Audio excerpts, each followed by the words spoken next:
everyone, welcome back to my channel Srishti's Education, and in today's video we will going to discuss about science 11 chapter light shadows and reflection। तो आज हम लोग पढ़ेंगे science की book का chapter 11 light shadow and reflection. तो सबसे पहले जो हम लोग टॉपिक डिस्कस करने वाले हैं वो है about luminous and non luminous. हम लोग पैराग्राफ नहीं पढ़ेंगे, हम सीधा डायरेक्टली टॉपिक्स पर आएंगे और हम टॉपिक्स को ही डिस्कस करेंगे।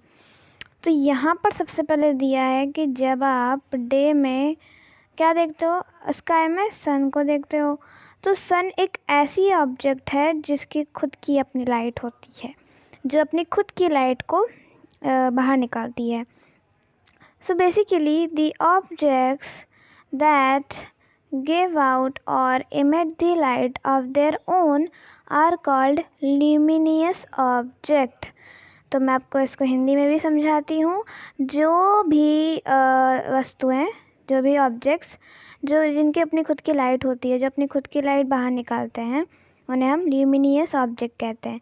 The best example will be sun and star. ये कुछ नेचुरल चीज़ें हैं जो लाइट निकालती है। बाकी अगर आप आर्टिफिशियल अगर लाइट देते हो तो वो अलग बात है। नेक्स्ट है नॉन ल्यूमिनियस ऑब्जेक्ट।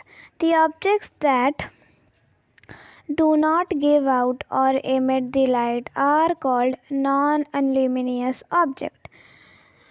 जो ऑब्जेक्ट्स के खुद की अपनी लाइट नहीं होती है और वो खुद अपनी लाइट खुद से नहीं निकालते हैं, किसी और के लाइट के रिफ्लेक्शन के थ्रू वो करते हैं, उन्हें हम नॉन ल्यूमिनियस ऑब्जेक्ट कहते हैं। फॉर एग्ज़ाम्पल कोई भी चीज़ हो सकती है, आपकी बुक हो सकती है, चेयर हो सकता है, टेबल हो सकता है, इवन मून हो सकता है। मून क्या आपने देखा है कि उसकी कोई खुद की लाइट होती है? नहीं, उसकी लाइट नहीं होती है। तो ये जो है ये दो मेन टॉपिक हैं। अब हम पढ़ेंगे transparent, opaque and translucent objects के बारे में।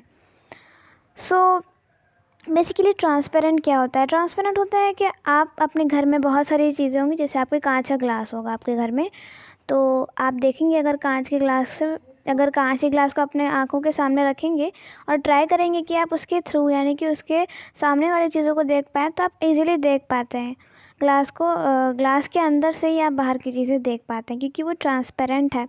सो बेसिकली जो ऑब्जेक्ट्स के थ्रू हम इजीली देख सकते हैं, यानी कि the objects that allow the light to pass through them are called transparent objects. Example के लिए हम लिख सकते हैं ग्लास। तो ये जो है ये एग्जाम्पल्स हैं। उसके बाद है ट्रांसलूसेंट। तो जैसे कि क्या होता है, कभी कभी जब कुछ चीज़ें होती हैं जिनके थ्रू हम देख तो पाते हैं पर इतना क्लियर नहीं देख पाते हैं जितना हम नॉर्मल ग्लास के थ्रू देख पाते हैं, ग्लास के थ्रू। तो जैसे हम लोग ट्रांसपेरेंट ऑब्जेक्ट के थ्रू जैसे हम लोग देख पाते हैं, उस तरीके से हम इन ऑब्जेक्ट्स के थ्रू नहीं देख पाते हैं। देख तो पाते हैं, ये नहीं कह रही हूँ कि एकदम नहीं देख पाते, थोड़ा देख पाते हैं और थोड़ा बहुत नहीं देख पाते हैं। So the objects that allow the light to pass through them but partially, or you can say but a little bit, is called translucent objects. For example fog। अब देखेंगे फॉग में आप थोड़ा ही बहुत देख पाते हैं और थोड़ा नहीं देख पाते हैं। अब हम देखेंगे ओपेक के बारे में। So basically opaque is just opposite of transparent, okay, not of translucent. Opaque is just opposite of transparent. So the objects through which the objects that don't allow the light to pass through them are called opaque object। यानी जो objects के through कोई किसी भी जो light नहीं जा सकती उसके थ्रू, हल्का सा भी नहीं, ट्रांसलूसेंट का भी जैसे नहीं ना, ट्रांसपेरेंट के थ्रू वो उसके थ्रू उसके आजू बाजू हम कुछ नहीं देख सकते। जैसे कि एक डोर की बात कर लो, आप देखे होंगे कि अगर आप अपने सपोज़ आपका एक रूम है, आपके रूम के जस्ट सामने आपका एक और रूम है, तो क्या आप अपने रूम को अंदर से गेट लॉक करके अंदर से गेट से देखोगे कि आपको बाहर सब दिख जाएगा? नहीं दिखेगा, बिकॉज जो एक वुडन डोर होता है उससे हम लोग नहीं देख पाते हैं। अगर आप नॉर्मल जो डोर्स होते हैं उनसे भी देखोगे तो नहीं दिखेंगे, पर अगर ग्लास के डोर्स होंगे तो हम देख पाएंगे। पर हम यहाँ वुडन डोर की बात कर रहे हैं। तो अगर आप एग्जाम्पल में डोर लिखोगे तो ये थोड़ा कंफ्यूजिंग होगा, क्योंकि डोर तो ग्लास का भी हो सकता है। तो अगर आपको ओपेक के कॉलम में एग्जाम्पल लिखना है तो वुडन डोर ज़रूर ऐड करना, ठीक है, वरना कन्फ्यूजन क्रिएट हो सकती है। तो ये जो 5 टॉपिक्स हैं शुरुआत में ये चैप्टर के, ये बहुत ज़्यादा इंपॉर्टेंट है। So please be aware of this. So यहाँ पर कुछ टेबल दिया है, तो ये आप अपने से सॉल्व करिएगा और इसके आंसर्स मैं डिस्क्रिप्शन बॉक्स पे दे दूँगी। अब दिया है व्हाट एग्जैक्टली आर शैडोज़, तो अब हम शैडोज़ के बारे में पढ़ेंगे। सो बेसिकली शैडोज़ कैसे फॉर्म्ड होते हैं। शैडोज़ जैसे कि आप देखोगे कि अगर आप लाइट ऑफ करते हो और लाइट ऑफ करने के बाद आप अपना मोबाइल लेते हो, मोबाइल में फ्लैश लाइट ऑन करते हो, और अगर आप उस फ्लैश लाइट के सामने अपने फिंगर से कुछ चीज़ें करते हो तो आपको शैडो दिखता है, लाइक दिस। अगर आप अपने मोबाइल के फ्लैश लाइट के सामने अपने फिंगर्स को यूज़ करके कोई शेप क्रिएट करते हो तो वो आपके वॉल पर रिफ्लेक्ट करता है। तो बेसिकली शैडोज़ ओपेक ऑब्जेक्ट्स के थ्रू फॉर्म होते हैं। वो हर किसी ऑब्जेक्ट के थ्रू, जैसे हमारा हैंड, हम लोग का हैंड क्या है, ओपेक है। दैट इज़ द रीज़न कि हम अपने हैंड से अगर कोई शेप क्रिएट करते हैं फ्लैश लाइट के सामने तो वो उसका शैडो क्रिएट होता है। पर अगर हम ट्रांसपेरेंट ग्लास की अगर हम बात करें तो उसका नहीं होता, क्योंकि वो ट्रांसपेरेंट है, वो ओपेक नहीं है। इसी वजह से अगर आपको शैडोज़ के टॉपिक अंडरस्टैंड करना है तो आपका जो कंसेप्ट होना चाहिए वो ट्रांसपेरेंट, ट्रांसलूसेंट और ओपेक का क्लियर होना चाहिए। अब यहाँ देख सकते हैं, यहाँ पर 2 लड़कियाँ हैं और एक लड़का है। एक लड़की फ्लैश लाइट ऑन की है अंधेरे में, और दूसरी लड़की ने एक पेपर लिया है, एक ग्लास लिया है, और फिर लड़का जब खड़ा होता है तो क्या होता है कि ये ग्लास नहीं है, सॉरी ये पेपर है। तो फिर जब वो फ्लैश लाइट ऑन करती है तो लड़के का जो शैडो होता है, रिफ्लेक्शन होता है, वो सब पेपर पे पड़ता है। ये ग्लास नहीं हो सकता, क्योंकि क्या है, ग्लास एक ट्रांसपेरेंट है, पेपर हम लेंगे। आप भी ये एक्टिविटी घर पर ट्राई कर सकते हो, ये काफ़ी अमेजिंग एक्टिविटी है। So please try to understand the basic concept of shadow. Shadows are formed through the opaque objects. Okay. So this is what I want to explain you about shadow. Okay. Now we will going to discuss about a pinhole camera. This is very interesting and very fun activity which you can do at your home. मैं आपको ये activity explain कर देती हूँ, आप अपने घर पे ये try कर सकते हो। और ये बिल्कुल भी डेंजरस या फिर ऐसा कोई वार्निंग वाला है नहीं कि आपको पेरेंट्स की ज़रूरत है, आप अकेले भी अटेंड कर सकते हैं। आपको क्या करना है, इसके लिए 2 क्यूबॉइड्स चाहिए, क्यूबॉइड बॉक्सेस चाहिए। एक बड़ा होना चाहिए और एक छोटा होना चाहिए। आपको क्या करना है, जो बड़ा वाला बॉक्स है उसमें इस पॉइंट पर एक नट। सो बेसिकली आपको करना क्या है कि बड़े वाले बॉक्स में इस पोजीशन पे एक छोटा सा होल करना है यूजिंग आप पिन ले सकते हैं, सेफ्टी पिन, उसका यूज़ करके आपको इस पोजीशन पे होल करना है बड़े वाले बॉक्स पे।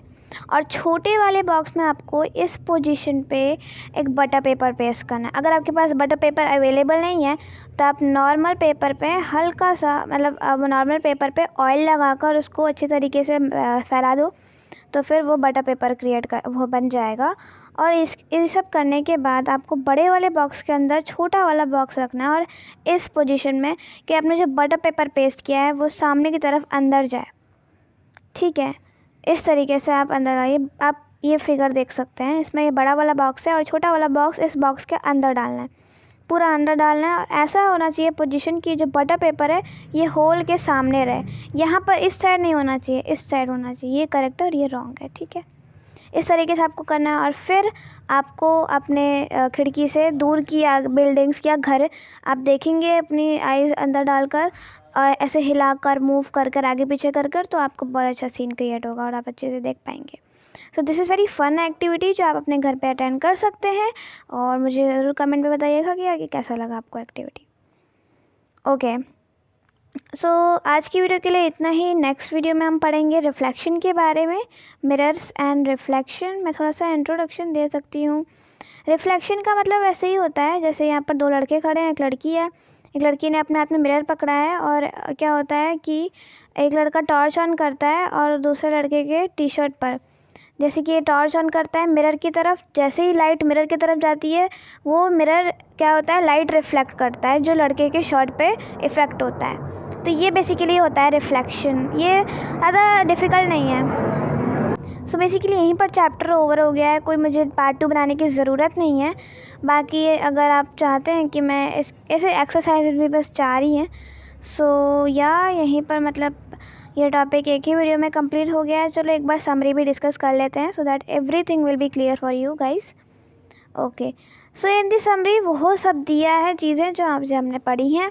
सबसे पहले दिया है opaque objects do not allow light to pass through them. जैसे कि मैंने आपको कहा, जो ऑब्जेक्ट्स ओपेक होते हैं यानी कि जो ऑब्जेक्ट्स के थ्रू लाइट नहीं पास हो पाती और हम उसके थ्रू नहीं देख पाते हैं, उन्हें हम ओपेक ऑब्जेक्ट कहते हैं।